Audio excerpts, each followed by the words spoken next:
What's going on, guys? Jim back again, giving you another video on The Walking Dead Season 6, Episode 15, East. So at the beginning of this episode, or at least the end of the episode, we saw that Carol leaves. And I think this also has to do with because Carol's has this internal struggle of fearing of what she's become. And we saw that 2 episodes ago, when she got captured by those couple of saviors. And when she was hyperventilating, she was obviously wearing a facade, but she's now warning people that she doesn't want to do this, and now she's forced into these compulsive decisions due to the consequences of the situation. And she's truly kind of disgusted, and she leaves, I believe, is because that psychological notion of that she needs to isolate herself from everybody else. She needs to be in solitude, and she can't be living this life. It could end terrible for her, and she might get killed from not having the bravery to kill people who are going to cause her malicious intent. And I think that really adds dimension to her character. I mean, these characters aren't one-dimensional. They kill because they have to live. They struggle with it because they are human beings. So after she leaves, there's this huge Alexandria hunt for her. And Glenn, Rosita, Michonne go looking for Carol. And then Rick and Morgan go looking for Carol. And it's all interesting how it plays out because first Daryl leaves because he's got this impulsive emotional decision to go find her because he obviously cares for her very much. But when Carol's on her travels, she takes one of the cars that has the spears through it and wanted to use to guard Alexandria. And as she's on her way, there's this truck with saviors passing by, and they shoot the tires, and the car skids and it stops. And obviously Carol puts on this facade again, but she's also like struggling internally to making the pragmatic decision.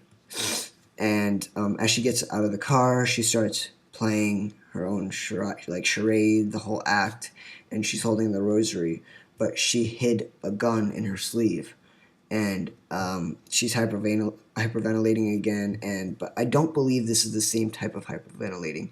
She's hyperventilating because she obviously fears of what she's become, and she does not want to make this decision. She obviously saying, look, nobody has to die here. You guys can just leave. But then again, she's forced into the decision, and she ends up shooting and killing all of them. And it is brutal, and I believe it's like 5 or 6 guys. I mean, it just shows the kind of capabilities she has as a character and how she's adapted and experienced in this world. So that was interesting to see. As Rick and Morgan are out searching for her, you see this colliding philosophy again.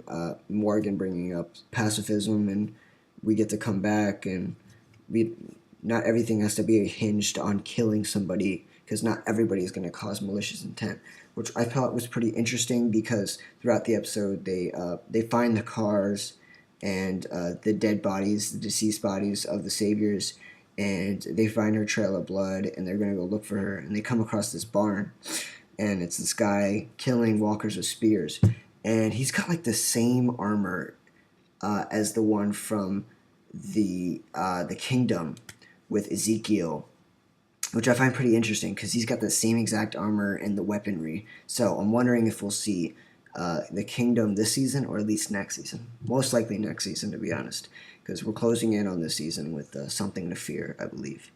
And that was pretty interesting to see because Rick is about to shoot this guy as he's running to find his horse. At least that's what he's proclaiming.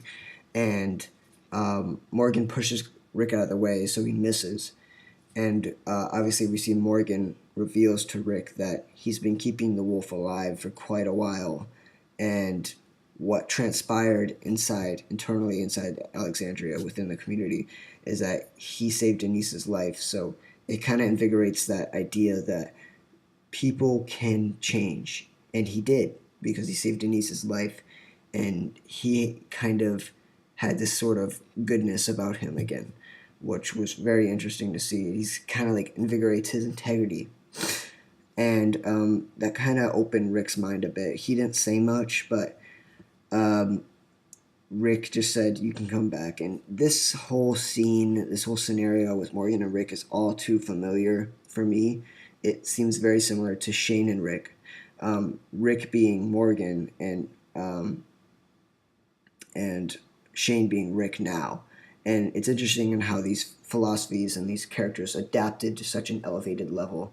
And Morgan also brings up the fact that when Carol burnt the bodies in the prison and he exiled her, what if he had done it now? And he said, no, actually, I would proud her on the idea of doing that.